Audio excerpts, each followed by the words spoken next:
My name is Thomas Carton, and I'm going to read another story of mine today called The Tear-Free Zone.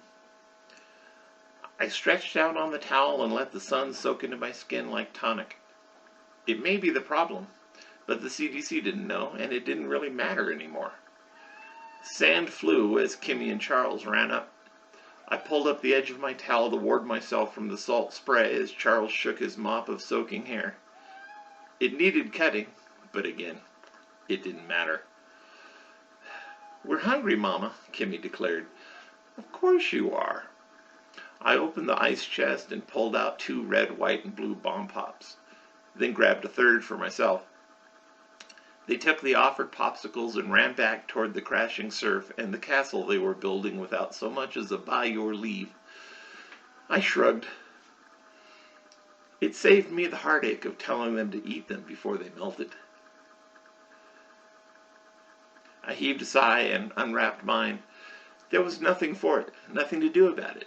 Nancy wouldn't let her children out of the house since the Chinese started melting. Whatever the contagion was, it appeared 100% lethal. LAX had been closed for days, buttoning up the West Coast just like Nancy had done with her front door. This morning I'd switched off the TV as the Good Morning Show announced the spread of the melt to Eastern Europe. Kimmy and Charles didn't know. They didn't need to worry about it. They were kids. They had a few more days to live with complete abandon, and damn if I wasn't going to help them do it. Maybe I'd pound on Nancy's door after we got home and I threw the kids in the bath. Charles missed having his best friend with him today. We can plan another day at the beach tomorrow if I can get the woman and her son out of that house. Why spend the last days locked up? If there was a glimmer of hope, perhaps it would make sense. But they had no patient zero. The scientists had nothing except puddles of goo. I'd seen the printouts of composite enzymes. Nothing remained on even the level of a virus or bacteria. Whatever the melt was, they had no handle on it. All anyone had been able to do was close their borders in hopes of delaying its spread. I'd been a biochemist before Chuck.